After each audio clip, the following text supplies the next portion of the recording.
안녕하세요. 크리스천 영상학교 운영하는 심목사입니다. 오늘은 복음을 믿는 크리스천은 어떻게 살아야 하는가 하는 점을 한번 생각해 보도록 하겠습니다.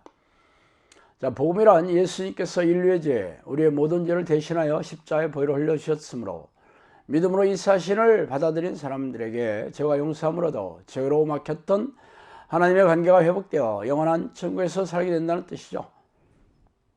그래서 크리스천들은 이 사실을 믿어 죄가 씻음을 받아 거룩하게 된 무리인 성도라 불리고 있습니다. 그렇다면 성도들은 무엇을 해야 할까요?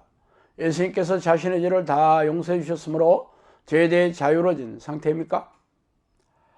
혹자가 말했듯이 과거의 죄와 현재의 죄 그리고 회개하지 않은 미래의 죄까지 용서받은 상태로 이제는 더 이상 죄에 대해 걱정하거나 염려하지 않아도 되며 결코 구원을 빼앗기지 않는 상태입니까? 결론부터 말하자면 그것은 아니죠. 복음은 예수님이 십자가에서 흘리신 보혈의 공로로 인해 죄를 고백하고 회개하는 자들에게 용서하시는 놀라운 능력이 있을 뿐이지 과거의 이례적인 회개 기도로 회개하지 않은 죄까지 자동적으로 용서가 되는 것은 아닙니다.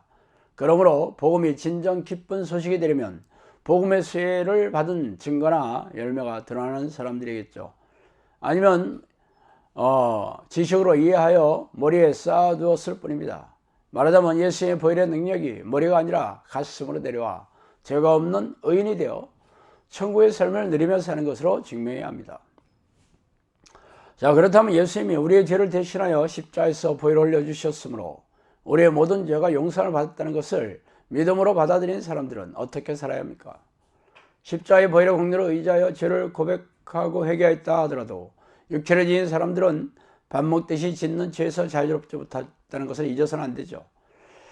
그래서 날마다 십자가의 보혈의 공로로 의지하여 자신의 죄를 깨닫고 고백하고 회개하여 죄와 허물을 청소하여 의인이 되려고 노력하는 것은 자신의 몫입니다. 성경에서 말하는 죄는 현행법을 위반하거나 비윤리적인 행위를 하는 것에 그치지 않고 하나님이 싫어하는 성품과 생각, 말과 행동을 총망라하는 말이에요.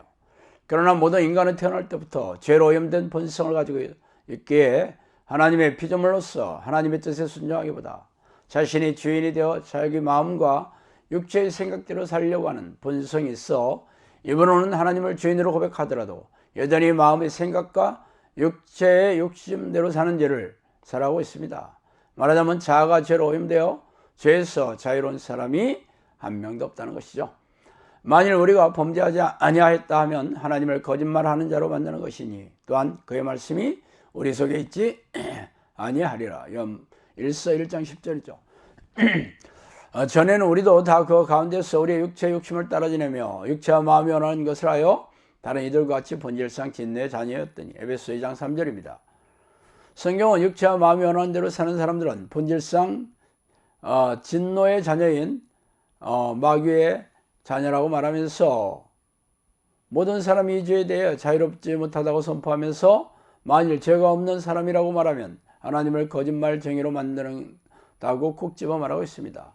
사실 성경에서 말하는 하나님의 뜻대로 올곧게 사는 사람이 세상에 없다는 것은 모든 사람이 인정할 수밖에 없잖아요. 그렇다면 우리가 어떻게 이 문제를 해결할 수 있을까요? 예수님께서 제자들에게 이르시되 누구든지 나를 따르려거든 자기를 부인하고 자기 십자가를 지고 나를 따를 것이니라. 마태복음 16장 24절이죠. 내가 그리스도와 함께 십자가에 못 박혔나니 그런즉 이제는 내가 사는 것이 아니요 오직 내 안에 그리스도께서 사시는 것이라. 이제 내가 육체 가운데 사는 것은 나를 사랑하사 나를 위하여 자기 자신을 버리신 하나님의 아들을 믿는 믿음 안에서 사는 것이라. 갈라디아서 2장 20절이죠. 형제들아 내가 그리스도 예수 우리 주 안에서 가진 바 너희에 대한 나의 사랑을 두고 단언하노니 나는 날마다 죽노라. 고린도전서 15장 31절입니다.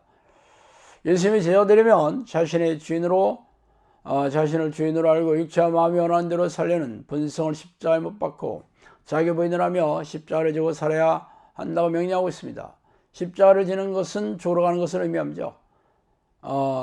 당시에는 십자가에서 죽어야 하는 사형수는 자신의 사형틀인 십자가를 지고 사형장까지 가게 되어 있었기 때문이죠. 그래서 사도 바울은 십자가에서 자신이 함께 죽는 것이 믿음이라고 말하면서 날마다 자신을 십자가에 못 박아 죽는 삶을 살고 있다고 고백했습니다. 그러나 안타깝게 현대 교회 교인들은 예수님이 십자가에서 흘리신 보혈로 자신들의 죄를 용서해 주셨으므로 더 이상 죄에 대해 걱정하거나 고민하지 말고 주일 성수나 교회 봉사 등의 종교적인 행위를 열심히 하면 다 된다고 가르치고 있으니 참으로 기가 막힌 일이죠. 그렇다면 자신을 날마다 십자가에 못 박아 죽는 삶이 가능합니까? 이는 인간의 의지나 노력으로 될 수 없는 일입니다. 이 일을 할 수 있는 분은 전지전능하신 하나님밖에 없습니다. 그래서 날마다 자신을 십자가에 못 박으려면 성령께서 우리 안에 들어오셔서 십자가의 보혈을 가슴에 새겨지게 해주셔야 합니다. 결론적으로 복음을 믿음으로 받아들인 그리스도인들은 날마다 기도와 말씀으로 하나님과 동행하는 영적 습관을 들여 성령께서 우리 안에 들어오셔서 죄를 깨닫게 해주시고 죄와 싸워 이기는 능력을 주시고 설령 육체의 연약함으로 넘어진 죄를 즉각 그리고 전심으로 회개함으로 용서받아 깨끗함을 얻게 해주시는 겁니다. 그게 바로 예수님께서 십자가에 우리의 죄를 대신해서 돌아가신 보혈의 공로를 믿는 믿음이죠. 믿음이 없이는 하나님을 기쁘시게 하지 못하나니 하나님께 나아가는 자는 반드시 그가 계신 것과 또한 그가 자기를 찾는 자들에게 상 주신 이심을 믿어야 할지니라. 히브리서 11장 6절입니다. 즉 그리스도의 보혈을 가슴에 새기게 하려면 쉬지 않고 전심으로 살아계신 하나님을 찾아 동행하는 믿음으로 증명해 보여야 합니다. 그게 바로 인류의 죄, 우리의 죄를 대신해서 십자가에 돌아가신 그 예수님의 보혈의 공로인 복음을 받아들인 그리스도인들이 해야 하는 필수적인 믿음의 행위입니다. 자, 오늘은 여기까지 하겠습니다. 감사합니다.